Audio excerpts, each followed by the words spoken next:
Hello दोस्तों, मैं Sanjay Singh. IIGS के यूट्यूब चैनल में आप लोगों का स्वागत है। आज मैं आपके सामने भारत के भूगोल से संबंधित पहला टॉपिक भारत के सामान्य परिचय को लेकर उपस्थित हुए हैं और इस टॉपिक से संबंधित जो भी महत्वपूर्ण पहलू होंगे उन पर विस्तृत रूप से चर्चा की जाएगी और इससे संबंधित जो भी प्रश्न आपके मन में होंगे वो आप प्रश्न पूछ सकते हैं व्हाट्सएप पर मैसेज करके। ठीक है, तो चलिए आज हम भारत के सामान्य परिचय को समझने का प्रयास करते हैं कि भारत का सामान्य परिचय के अंतर्गत हमें किन किन पहलुओं पर ध्यान देना है। सबसे पहले देखिए,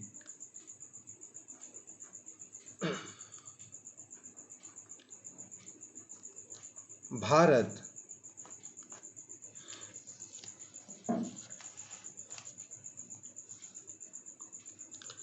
ये जो भारत है, ये भारत जो है ये गोंडवाना लैंड का भाग है। याद रखेंगे, ये जो भारत है ये क्या है? गोंडवाना लैंड का भाग है। और ये जो गोंडवाना लैंड था ये पेंजिया का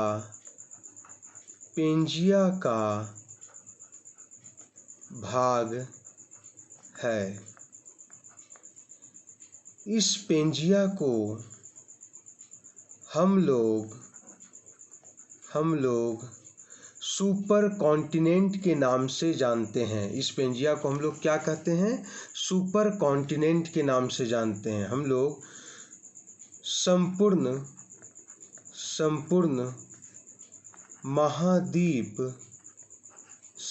महाद्वीप कहते हैं। इस पेंजिया का नामकरण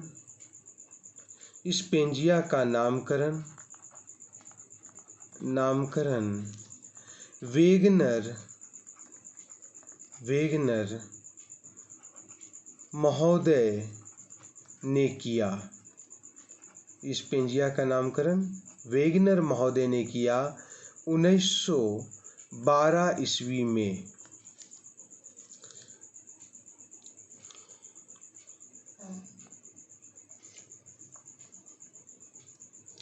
ठीक है, तो भारत किसका पार्ट है? तो गोंडवाना लैंड का पार्ट है। इस चीज़ को आप हमेशा याद रखेंगे। और ये गोंडवाना लैंड जो है ये पेंजिया का पार्ट है और पेंजिया को हम लोग क्या कहते हैं? संपूर्ण महाद्वीप के नाम से जानते हैं। और इस पेंजिया का नामकरण किसने किया था? तो इस पेंजिया का नामकरण वेगनर महाद्वीप ने किया था। इस चीज़ को आप लोग याद रखेंगे। ठीक है, अब देखेंगे कि जब भारत किसका पार्ट है? गोंडवाना का पार्ट है। ये तो क्लियर हो गया हमें, ये पहला पॉइंट हो गया हमारा। दूसरा पॉइंट देखेंगे कि भारत का नामकरण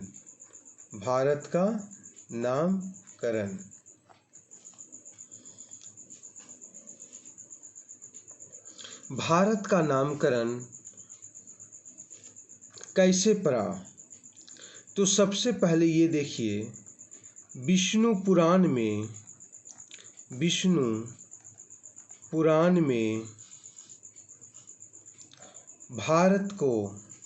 भारत कहा गया। विष्णु पुराण में भारत को क्या कहा गया? भारत कहा गया। ठीक है, विष्णु पुराण में भारत को क्या कहा गया? भारत कहा गया।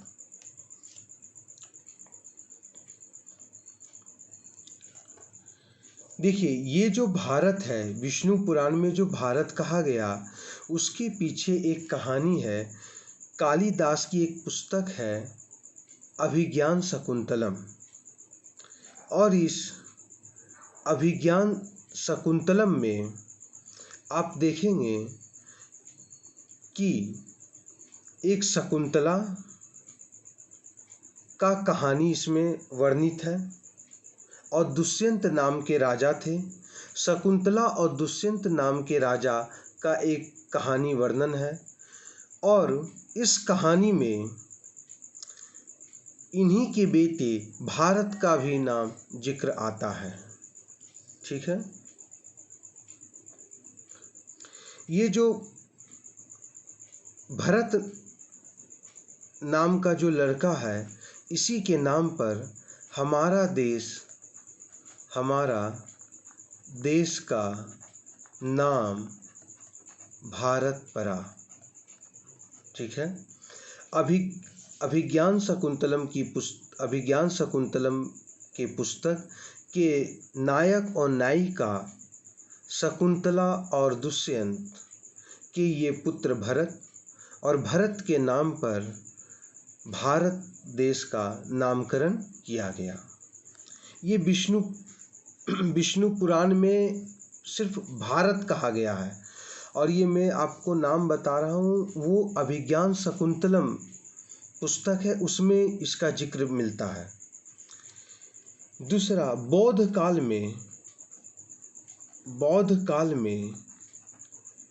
काल में जम्मू द्वीप कहा गया है।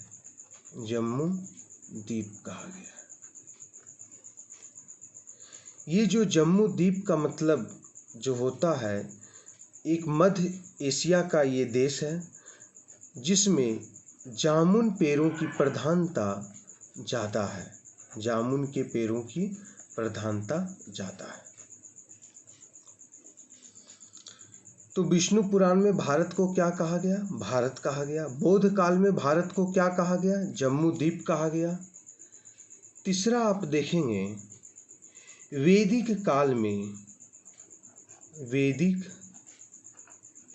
में मध्य देश कहा जाता है।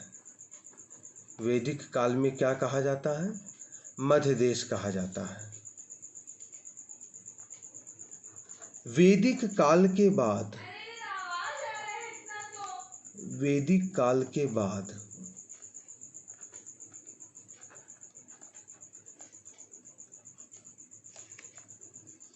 आर्यावर्त कहा गया।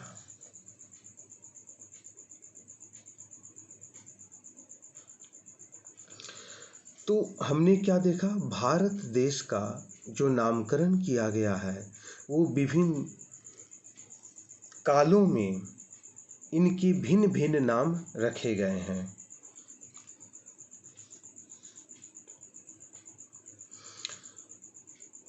अब तीसरा पॉइंट जो हम लोग देखेंगे,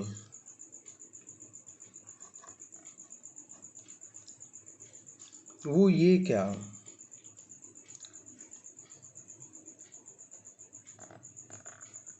मैं यहाँ भारत का मैप बना रहा हूँ।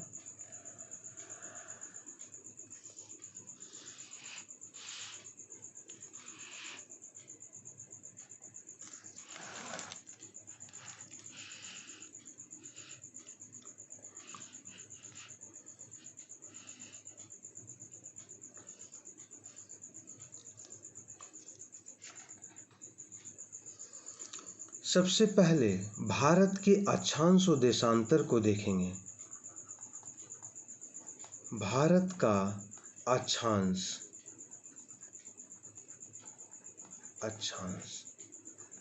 भारत का अक्षांश कितना है? 8 डिग्री 4 मिनट से 37 डिग्री 6 मिनट। और भारत का देशांतर देखेंगे हम लोग। भारत का देशांतर कितना है?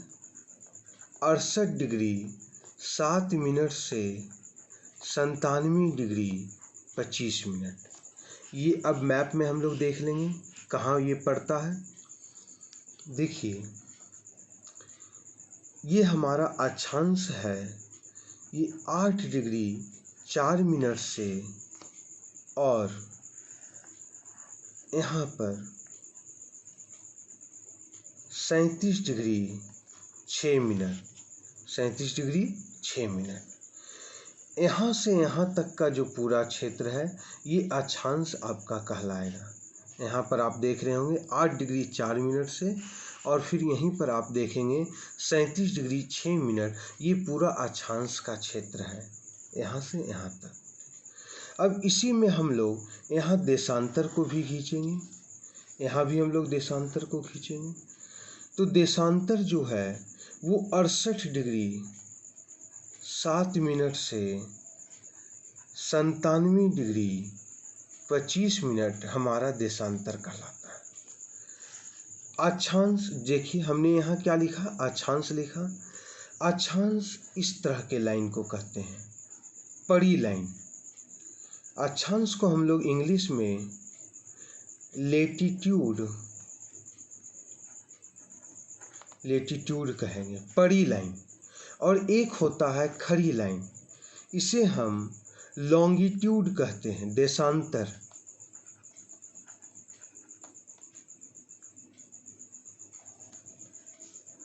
लॉन्गिट्यूड देशांतर, इसे क्या कहते हैं हम लोग, देशांतर। ठीक है, एक लेटीट्यूड है और दूसरा क्या है हमारा, लॉन्गिट्यूड है। लेटीट्यूड अक्षांश कहलाता है, लॉन्गिट्यूड देशांतर कहलाता है। लेटीट्यूड लेटा हुआ, ये लेटा हुआ है, लेटा हुआ है ये, और लॉन्गिट्यूड ये खड़ी लाइन है। एक खड़ी लाइन होती है, खड़ी लाइन, और एक क्या होता है, पड़ी लाइन। ये हमारा क्या है, पड़ी लाइन है।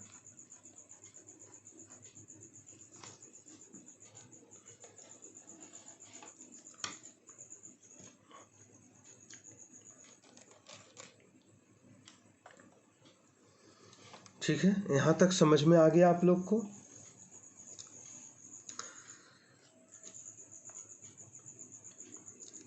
एक डिग्री, देखिए अक्षांश का प्रयोग, अक्षांश मैं यहाँ लिख रहा हूँ, देखेंगे आप लोग। अक्षांश का प्रयोग, अक्षांश का प्रयोग कटिबंध, कटिबंध जोन, इसकी इंग्लिश में क्या कहते हैं, जोन को दर्शाता है, जोन को दर्शाता है। अक्षांश क्या दर्शाता है, कटिबंध को दर्शाता है, जोन को दर्शाता है। देशांतर,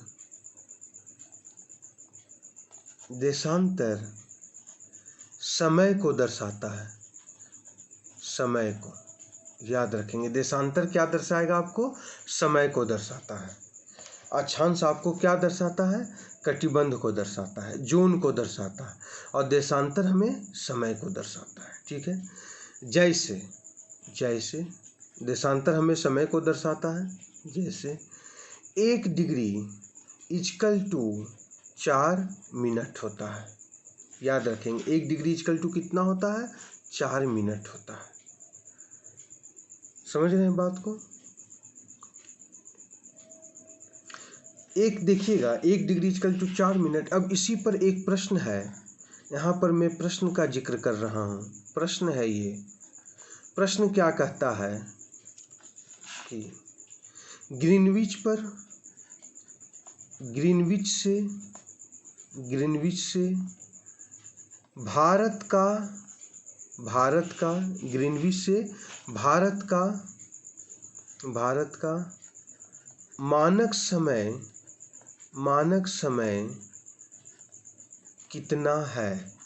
ग्रीनविच से भारत का मानक समय कितना है। मैं आपको क्या बता रहा था कि जो देशांतर है वो कैसे समय को दर्शाता है। यहाँ पर हमने क्या लिखा, जो देशांतर है, देशांतर क्या दर्शा रहा है, समय को दर्शा रहा है। तो कैसे समय को दर्शा रहा है, इस चीज़ का हम लोग चर्चा करेंगे। 1 डिग्री इक्वल टू 4 मिनट होता है। ये 1 डिग्री मतलब एक अक्षांश है। 1 डिग्री इक्वल टू एक देशांतर है, ये अक्षांश नहीं, ये क्या है, 1 डिग्री देशांतर है, याद रखेंगे। ठीक है, तो देखेंगे कि ग्रीनविच से भारत का मानक समय कितना है। ये प्रश्न है हमारा कि ग्रीनविच से भारत का मानक समय कितना है। देखिए, ये 0 डिग्री देशांतर रेखा है, मैं यहाँ लिख रहा हूँ, ये 0 डिग्री देशांतर रेखा है। इसे हम ग्रीनविच रेखा भी कहेंगे। इसे हम क्या कहेंगे, ग्रीनविच रेखा। 0 डिग्री देशांतर को हम लोग क्या कहेंगे, ग्रीनविच रेखा भी कहेंगे। इस चीज़ को हम लोग याद रखेंगे। या PMT भी कहेंगे, PMT, इसे PMT के नाम से भी जाना जाता है, प्रधान मध्याह्न रेखा के नाम से भी जाना जाता है। किसी भी देश का समय ग्रीनविच से निर्धारित होगा। इस चीज़ को आप लोग याद रखेंगे कि किसी भी देश का समय ग्रीनविच मानक समय, किसी भी देश का मानक समय ग्रीनविच से निर्धारित होगा। ठीक है, प्रश्न क्या था हमारा, ग्रीनविच से भारत का मानक समय कितना है, ग्रीनविच से भारत का मानक समय कितना है, ये हमारा प्रश्न है।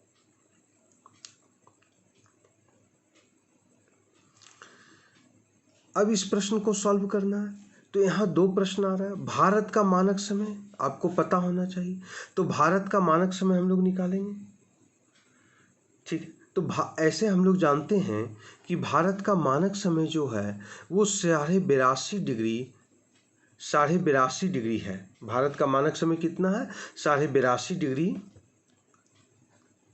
पूरब है, पूरब देशांतर है, 82.5 डिग्री पूरब देशांतर है, ये भारत का मानक समय है। अब इसे निकालना है, 1 डिग्री इक्वल टू 4 मिनट होता है, तो 82 डिग्री इक्वल टू कितना होगा, 82 डिग्री इक्वल टू कितना होगा, तो 1 डिग्री में अगर 4 मिनट है, यहाँ लिखा हुआ है 1 डिग्री में इक्वल टू 4 मिनट है, तो 82 इंटू 4 इक्वल टू 328 मिनट। क्लियर है यहाँ तक, 328 मिनट।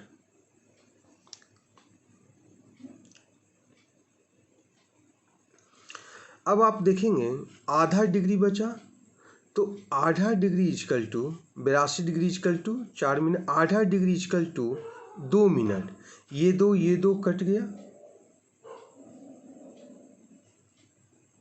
आधा डिग्री इक्वल टू 2 मिनट। ठीक है, 2 से इसको काटेंगे, 2 दूना 4, 2 1 जा 2, 328 प्लस 2 330 मिनट है ये। अब 330 मिनट को हम 60 से डिवाइड करेंगे तो कितना आएगा, 5 घंटा 30 मिनट आएगा। ये 5 घंटा 30 मिनट क्या निकला, तो मैं यहाँ लिख देता हूँ, भारत का मानक समय, ये क्या निकला, भारत का मानक समय 5 घंटा 30 मिनट निकला भारत का मानक समय। इस चीज को आप लोग याद रखेंगे। ठीक है,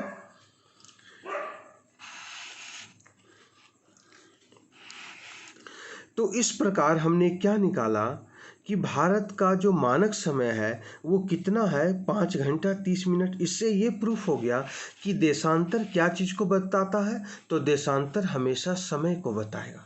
देशांतर किसको बताएगा, देशांतर हमेशा समय को बताएगा। इस चीज़ को आप लोग याद रखेंगे। ठीक है, तो मैंने यहाँ पर आपको अक्षांश और देशांतर को क्लियर कर दिया, और भारत के अक्षांशीय विस्तार का जो अंतर है मैं यहाँ लिख देता हूँ। भारत के अक्षांशीय विस्तार का अंतर यहाँ देखेंगे, भारत के अक्षांशीय विस्तार का अंतर कितना है, लगभग 29 डिग्री। ठीक है, फिर यहीं पर आप देखेंगे भारत के देशांतरीय विस्तार का अंतर लगभग 29 डिग्री। कैसे? अब इस प्रश्न को हम लोग सॉल्व करेंगे कि भारत के अक्षांशीय विस्तार का अंतर लगभग 29 डिग्री है और भारत के देशांतरी विस्तार का अंतर लगभग 29 डिग्री है। कैसे? देखिए, यहाँ पर आपको दिखाई दे रहा होगा 8 डिग्री 4 मिनट भारत का दक्षिणी अक्षांश है और भारत का उत्तरी अक्षांश 37 डिग्री 6 मिनट है। 8 डिग्री 4 मिनट में अगर आप 37 डिग्री 6 मिनट को घटाते हैं तो लगभग 29 डिग्री आएगा। लगभग कितना आएगा? 29 डिग्री आएगा। इसी प्रकार जब आप 68 डिग्री 7 मिनट देशांतर को 97 डिग्री 25 मिनट देशांतर से घटाएंगे तो लगभग 29 डिग्री का अंतर आएगा। इस चीज़ को याद रखेंगे आप लोग, ठीक है। तो इस प्रकार यह पता चला हमें कि भारत का जो अक्षांशीय और देशांतरी विस्तार है इसका अंतर लगभग 29 डिग्री का है। अक्षांशीय विस्तार में भी 29 डिग्री और देशांतरी विस्तार में भी लगभग 29 डिग्री का अंतर है। क्लियर है यहाँ तक? अगर कोई प्रश्न आपको नहीं समझ में आ रहा हो या किसी बिंदु पर आप नहीं समझ पा रहे हों तो आप कमेंट करके अपने प्रश्न का आंसर आप जान सकते हैं।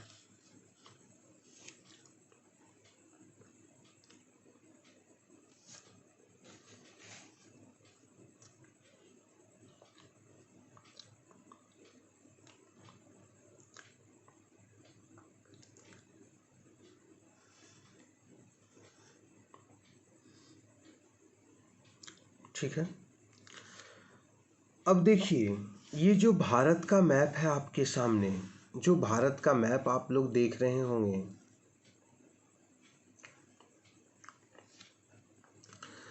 तो इसका एक पूर्वी बिंदु है, एक पश्चिमी बिंदु है और एक उत्तरी बिंदु है और एक दक्षिणी बिंदु है।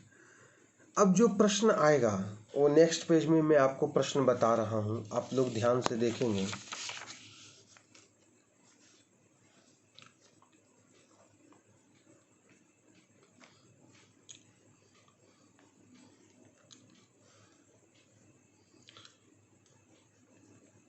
भारत के उत्तरी, पूर्वी, दक्षिणी और पश्चिमी बिंदु का नाम, मतलब भारत के उत्तरी शीर्ष पर कौन है, दक्षिणी शीर्ष पर कौन है, पूर्वी शीर्ष पर कौन है और पश्चिमी शीर्ष पर कौन सा स्थान है। देखेंगे, मैं ये भारत बनाया, इसको नॉर्थ लिखते हैं, नीचे साउथ का क्षेत्र आता है, ये आपका ईस्ट का क्षेत्र है और ये वेस्ट का क्षेत्र है। उत्तरी बिंदु, भारत की जो उत्तरी बिंदु है इस पर इंदिरा कॉल है। इस पर क्या है? इंदिरा कॉल है। इंदिरा कॉल है और ये इंदिरा कॉल में ही सियाचिन ग्लेशियर है। सियाचिन ग्लेशियर है, याद रखिएगा। सियाचिन ग्लेशियर कहाँ है? तो इंदिरा कॉल में ही आपका सियाचिन ग्लेशियर आता है। ये इंदिरा कॉल वर्तमान में लद्दाख क्षेत्र के अंतर्गत आता है। याद रखिएगा, इंदिरा कॉल किस में आता है? वर्तमान में लद्दाख क्षेत्र के अंतर्गत आपका इंदिरा कॉल आता है। इस चीज को आप लोग याद रखेंगे, ठीक है।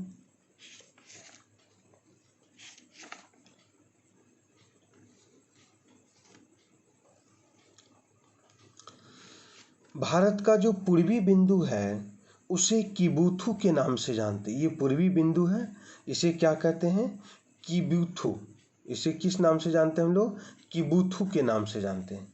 पूर्वी बिंदु को हम लोग किबुथु के नाम से जानते हैं और ये कहाँ पर है? अरुणाचल प्रदेश में है। ये कहाँ पर है? अरुणाचल प्रदेश में है। भारत के पूर्वी बिंदु को किबुथु के नाम से जानते हैं, ये अरुणाचल प्रदेश में। जो भारत का दक्षिणी बिंदु है इसे हम इंदिरा पॉइंट के नाम से जानते हैं। इंदिरा पॉइंट।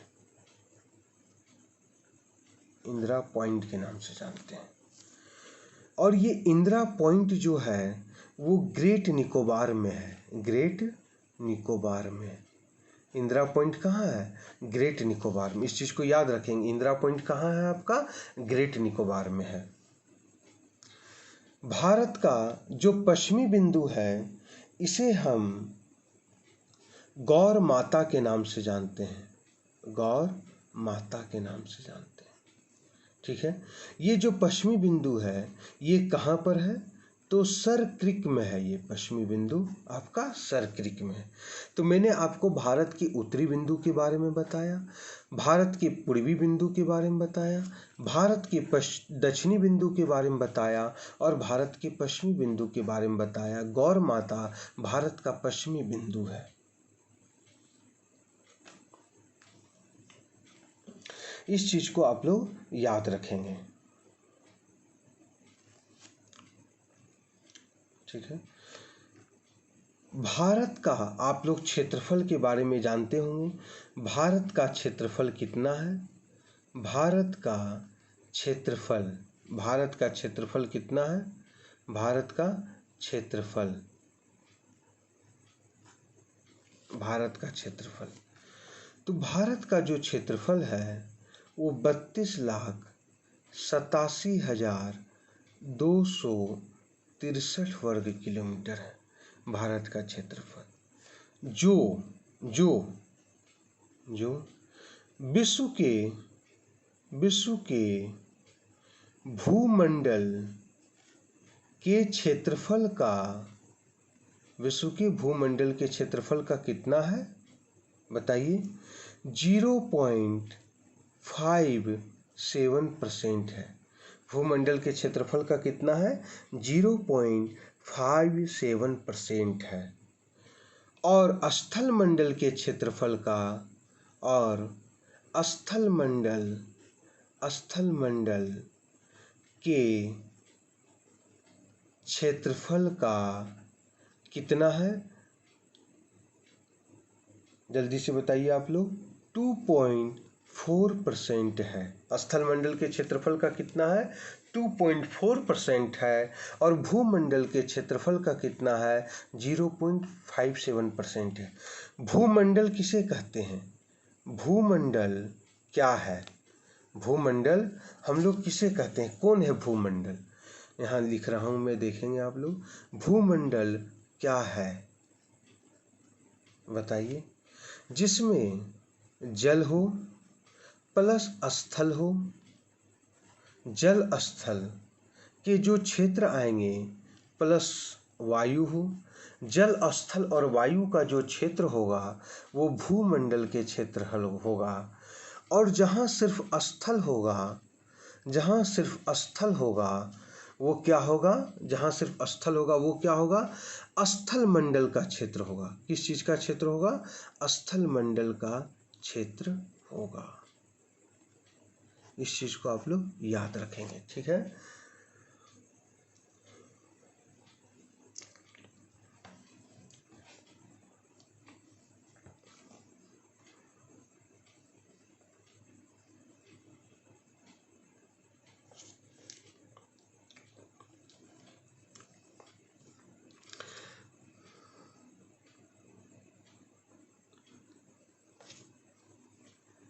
भारत का क्षेत्रफल आप लोग देखेंगे, मैं यहाँ लिखता हूँ। भारत का क्षेत्रफल, भारत का क्षेत्रफल विश्व के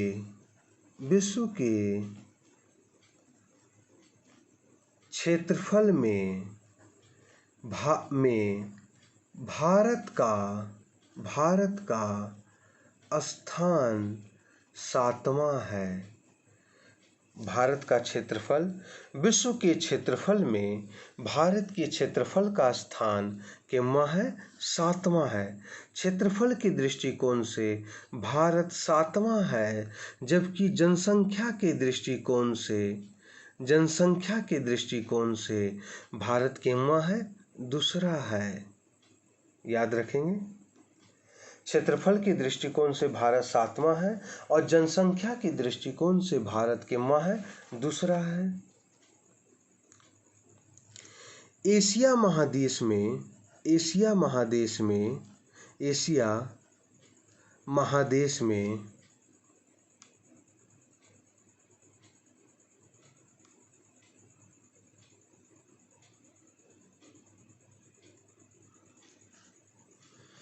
एशिया महादेश में क्षेत्रफल के दृष्टिकोण से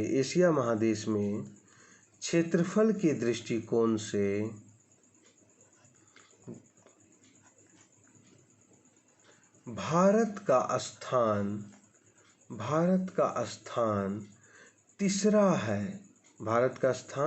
तीसरा है, याद रखेंगे।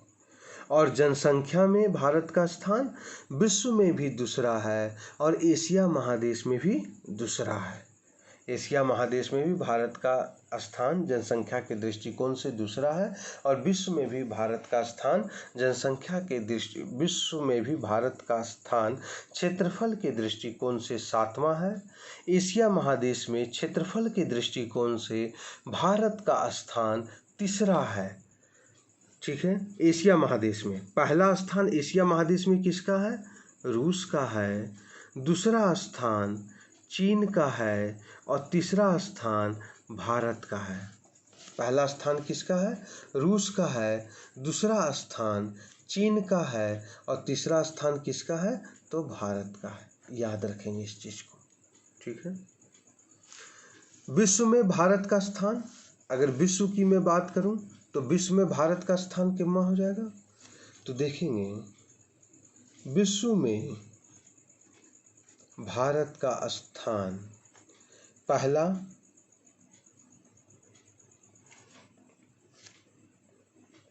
बताइए पहला किसका स्थान है? विश्व में भारत का स्थान में पहला किसका स्थान आएगा?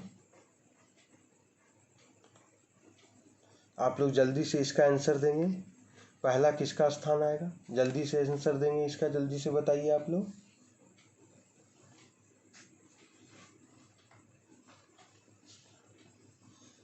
चीन है।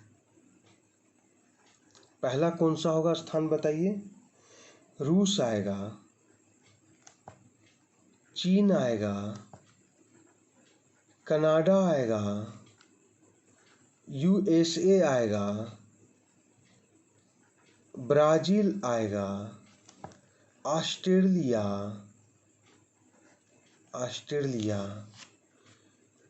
भारत। तो भारत का स्थान विश्व के क्षेत्रफल में कितना हो गया? तो 7वां स्थान हो गया।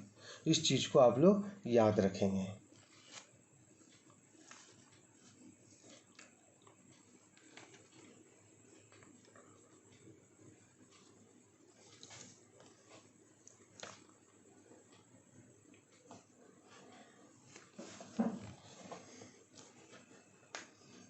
देखेंगे आप लोग, मैं यहाँ पर लिख रहा हूँ भारत की स्थलीय सीमा।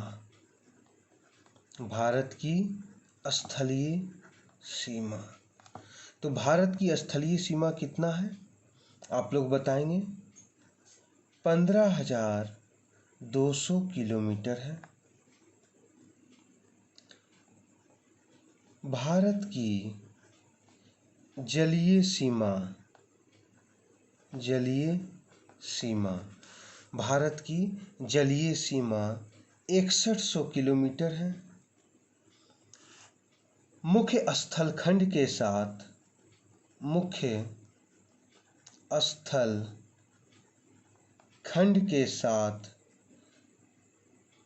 भारत की जलीय सीमा, मुख्य स्थलखंड के साथ भारत की जलीय सीमा। तो मुख्य स्थलखंड के साथ भारत की जो जलीय सीमा होगी वो कितनी होगी? 7,516.6 किलोमीटर। इसमें आप देखेंगे अंडमान निकोबार प्लस लक्षद्वीप को भी शामिल किया गया है।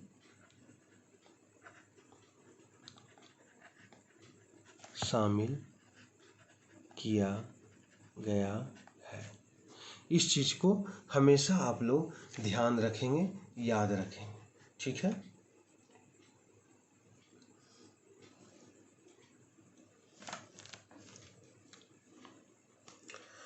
यहाँ तक आप लोग देख लेंगे। अगर इसमें कहीं कोई दिक्कत हो तो आप प्रश्न हमसे पूछ सकते हैं।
यहीं पर मैं एक चीज और लिख रहा हूं, उसे भी आप लोग देखेंगे।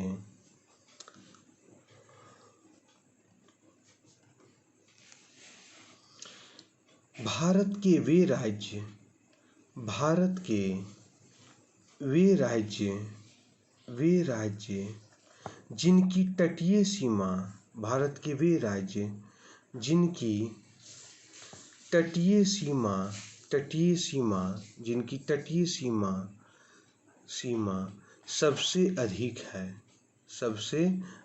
है।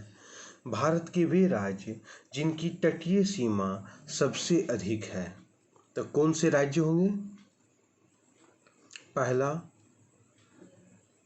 गुजरात, दूसरा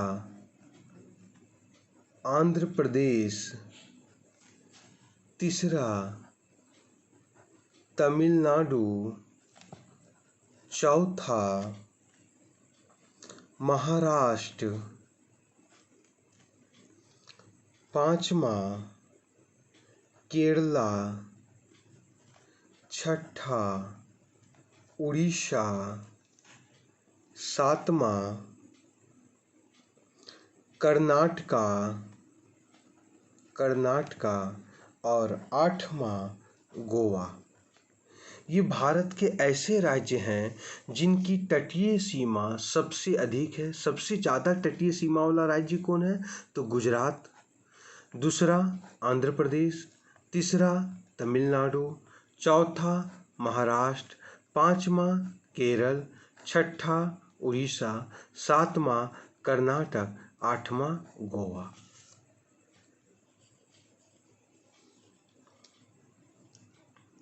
ठीक है। तो ये भारत की ये सभी क्या है? तटीय सीमा है। जो सबसे ज़्यादा है वो गुजरात है, उससे कम है। तो इस प्रकार से ज़्यादा से कम की ओर लिखा गया है भारत की तटीय सीमा।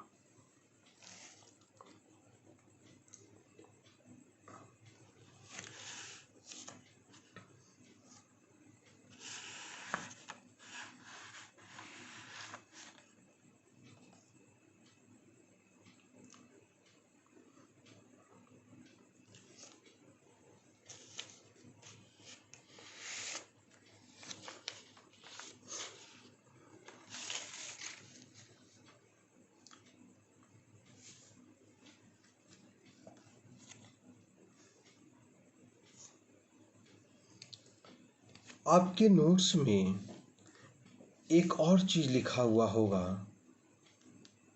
एग्जाम के व्यू से आप लोग देखेंगे, बार बार ये हर एग्जाम में ये पूछता है। इस चीज को ध्यान में रखेंगे आप लोग।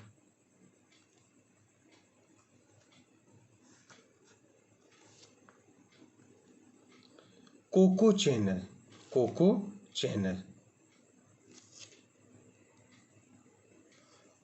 Channel CO Coco channel, CHANNEL Coco channel.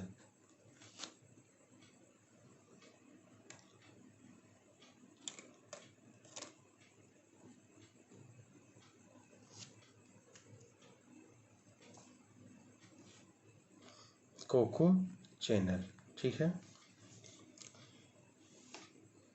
Coco channel कहाँ है, किसके बीच में है?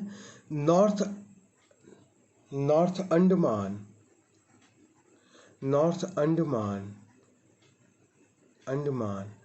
प्लस म्यांमार के बीच में है। म्यांमार के बीच में कोको चैनल किसके बीच में है? तो नॉर्थ अंडमान प्लस म्यांमार के बीच में है। याद रखिएगा आप लोग।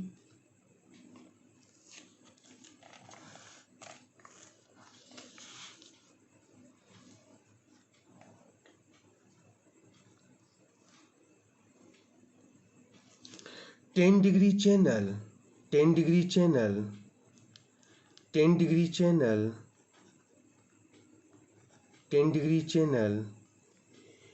ये लिटिल अंडमान और कार निकोबार के बीच में है। Little Andaman plus car Nicobar, little Andaman plus car Nicobar के बीच में है। Deccan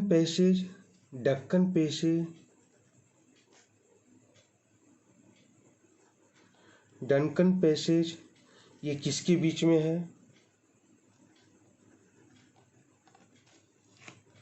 south Andaman plus little Andaman के बीच में है। South Andaman plus little Andaman के बीच में है डक्कन पैसेज।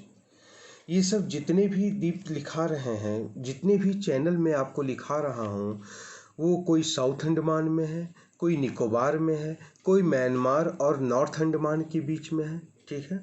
इस चीज़ को याद रखेंगे आप लोग। ये सभी आपके समुद्र में दिखाई देंगे, स्थल पर नहीं दिखाई देंगे। आप अंडमान निकोबार द्वीप समूह का मैप निकालेंगे जो हमारे नोट्स में है, वहाँ पर आपको कोको चैनल भी मिल जाएगा, 10 डिग्री चैनल भी मिल जाएगा और डक्कन पैसेज भी मिलेगा।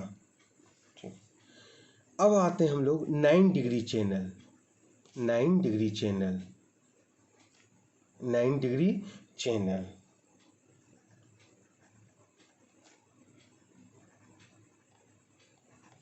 9 डिग्री चैनल 9 डिग्री चैनल जो है कावारती प्लस मिनिकोया के बीच में है। कावारती प्लस मिनिकोया, कावारती प्लस मिनिकोया के बीच में 9 डिग्री चैनल कहाँ है? कावारती प्लस मिनिकोया के बीच में। फिर अब देखेंगे हम लोग 8 डिग्री चैनल। 8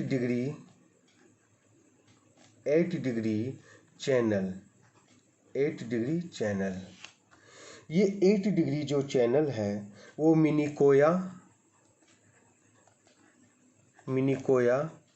प्लस मालदीव के बीच में है।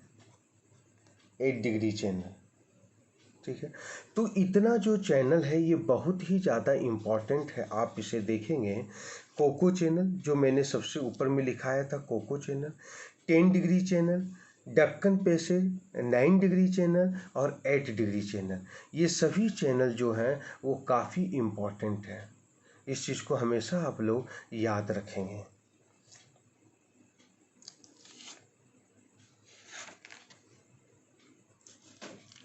आपसे एक प्रश्न पूछेगा, मैं यहाँ प्रश्न लिख रहा हूँ, आपसे एक प्रश्न पूछेगा, देखिएगा। भारत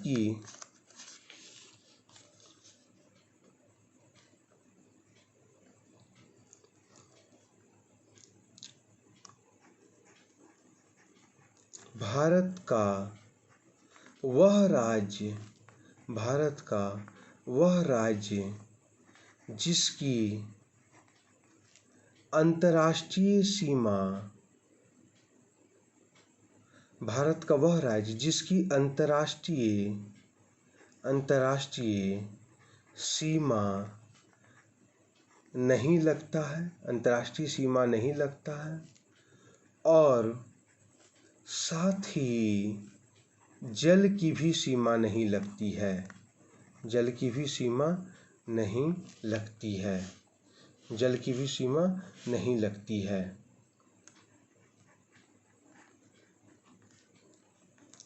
मेरा प्रश्न ये था कि भारत का वह राज्य कौन सा है जिसकी अंतर्राष्ट्रीय सीमा भी नहीं लगता है और ना ही जल का सीमा लगता है, ना तो उस राज्य के किनारे समुद्र है और ना ही वो किसी अंतर्राष्ट्रीय देशों को छूता है। तो वह कौन सा राज्य होगा, वह कौन कौन सा राज्य होगा? तो देखेंगे, सबसे पहले उस राज्य का नाम लिखेंगे।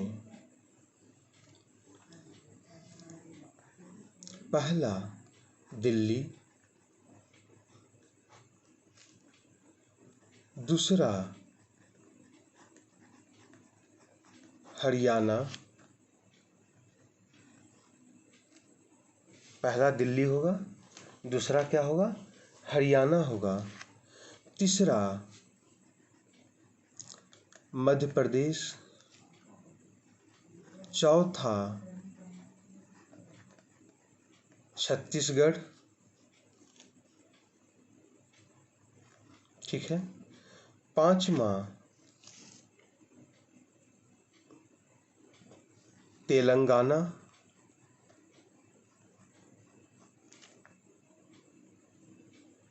पहला दिल्ली, दूसरा हरियाणा, तीसरा मध्य प्रदेश, चौथा छत्तीसगढ़ और पांचवा क्या होगा आपका? तेलंगाना होगा। इतने राज्य हैं जिनके ना तो अंतर्राष्ट्रीय सीमा को छूता है, और एक हमारा और ले लेंगे झारखंड।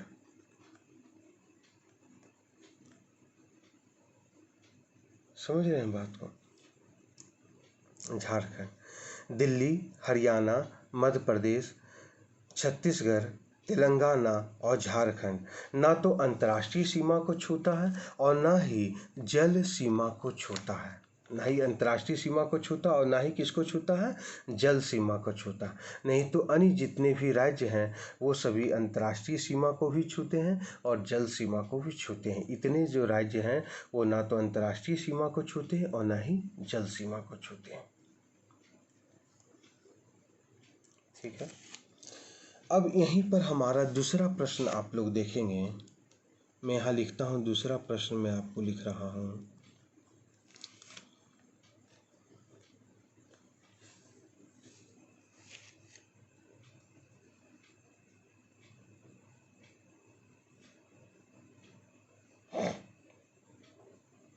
अंतर्राष्ट्रीय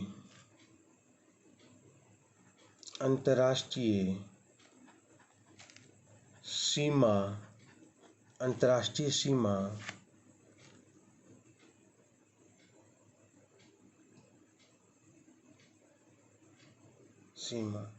से लगने वाले देशों का क्रम, अंतर्राष्ट्रीय सीमा से लगने वाले देशों का क्रम, वह कौन सा देश है जो भारत की सीमा से लगता है ना? तो भारत की सीमा अगर विश्व के किसी अन्य देश से लगता है तो उसे हम क्या कहते हैं? अंतर्राष्ट्रीय सीमा कहते हैं। अंतर्राष्ट्रीय सीमा से लगने वाले देशों का क्रम भारत के संदर्भ में। तो इसका एक ट्रिक है कि भारत में किस देश की अंतर्राष्ट्रीय सीमा सबसे ज़्यादा है, भारत में किस देश की अंतर्राष्ट्रीय सीमा सबसे ज़्यादा है, उसका एक ट्रिक आप लोग याद रखेंगे। ट्रिक मैं यहाँ लिख दे रहा हूँ। बची पानी MBA को दो, बची पानी MBA को दो। देखेंगे बची अलग अलग है, पानी अलग है, MBA को 2।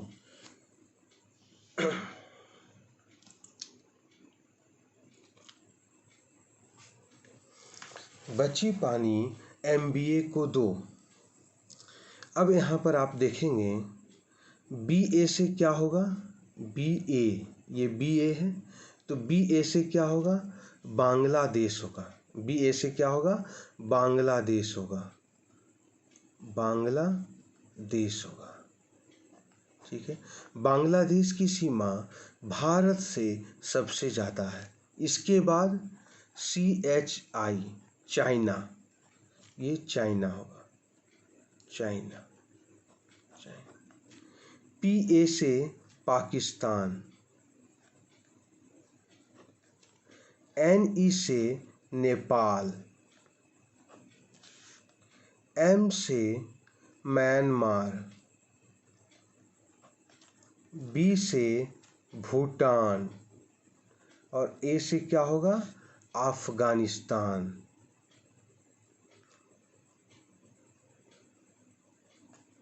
अफगानिस्तान। ठीक है, तो ये मैंने आपको एक ट्रिक बता दिया कि विश्व के वे देश जिनका भारत से सीमा लगता है उनमें सबसे ज़्यादा सीमा को टच करने वाला जो देश है वो बांग्लादेश है, उसके बाद चाइना है, उसके बाद पाकिस्तान है, उसके बाद नेपाल है, उसके बाद भूटान है, म्यांमार है, भूटान है और अफगानिस्तान है। अंतर्राष्ट्रीय सीमा से लगने वाले ये सब देश हैं।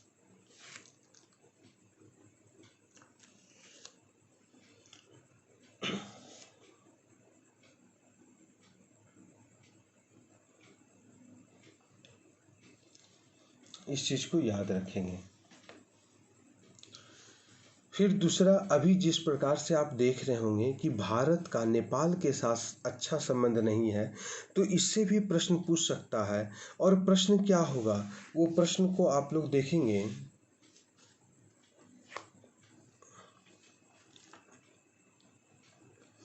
नेपाल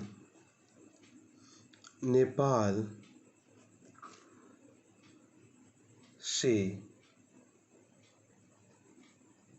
भारत के किन किन राज्यों की सीमा लगती है। ठीक है, इस चीज को याद रखेंगे। नेपाल से भारत के किन किन राज्यों की सीमा लगती है, नेपाल से भारत के किन किन राज्यों की सीमा लगती है। तो पहला आप लोग देंगे कि नेपाल से भारत के किन किन राज्यों की सीमा लगेगी। तो नेपाल के बगल में आपका उत्तराखंड है, तो उत्तराखंड का नाम देंगे यहाँ पर, उत्तराखंड। उत्तराखंड के बगल में आपका उत्तर प्रदेश है, यूपी। ठीक, 2 हो गए। 3, यूपी के बगल में आपका बिहार है, बिहार का नाम दे दीजिए, नेपाल की सीमा से लगता है। 4था पश्चिम बंगाल और 5वां सिक्किम। ठीक है, नेपाल से भारत के वे राज्य की सीमा कौन कौन सी है जो नेपाल से भारत के राज्य की सीमा लगती है। तो उत्तराखंड है, यूपी है, बिहार है, पश्चिम बंगाल है और सिक्किम है। इस प्रकार भारत के 5 राज्य हैं जिनकी सीमा नेपाल से लगती है।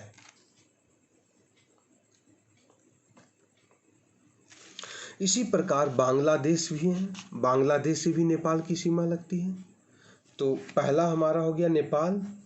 अब दूसरा मैं लिखता हूँ बांग्लादेश, दूसरा बांग्लादेश से भारत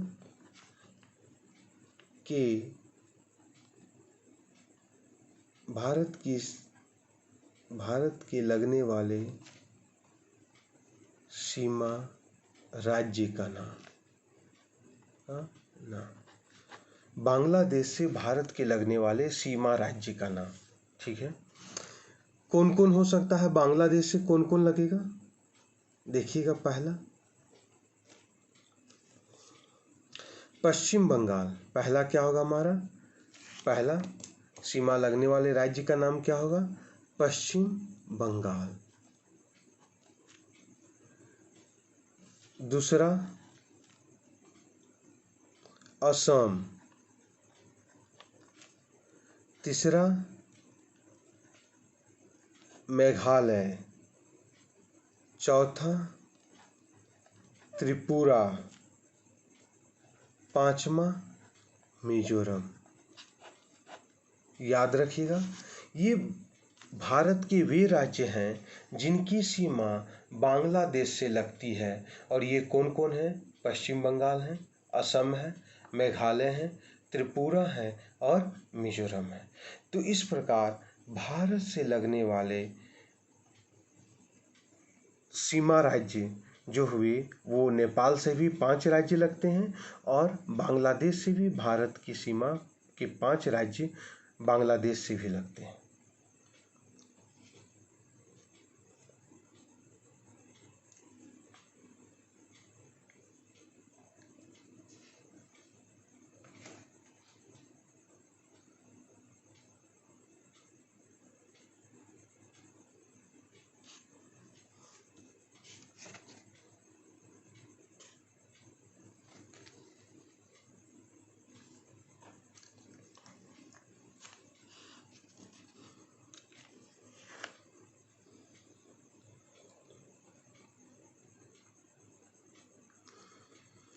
देखिए, ये भारत है, मैं यहाँ बना रहा हूँ, ये भारत है और इस भारत से इधर आपका जल है। यहाँ पर आपको क्या दिखाई दे रहा है?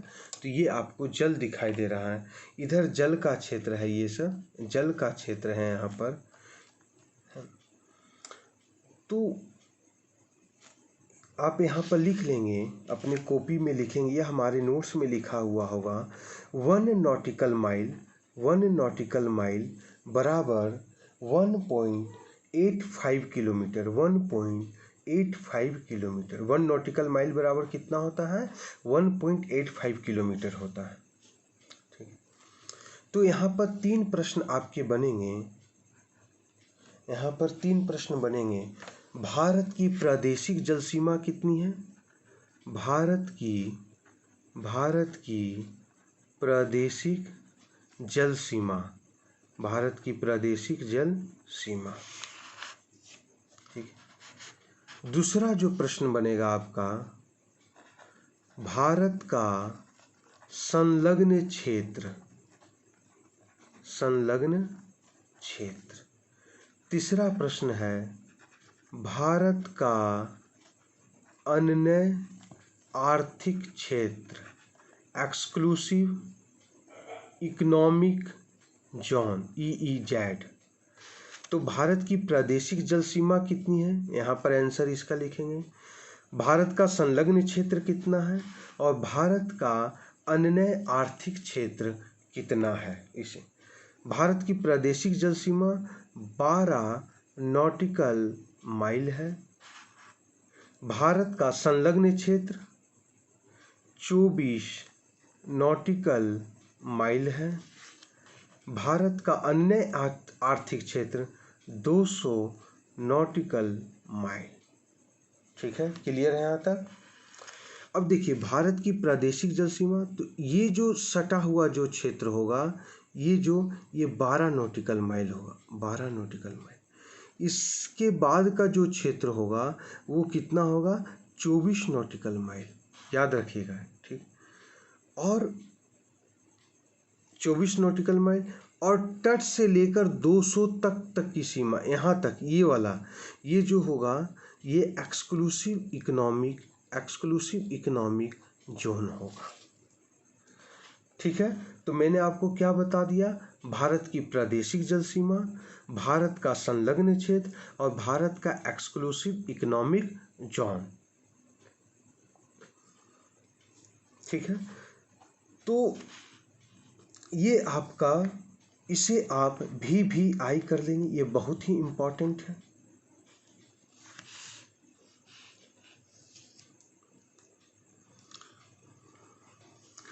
ये भूगोल का भारत के सामान्य परिचय से संबंधित ये हमारा पहला लेक्चर था। कल हम पुनः आपको दूसरा लेक्चर का विश्लेषण करवाएंगे। आज के लिए बस इतना ही रहने दीजिए। जय हिंद, जय भारत।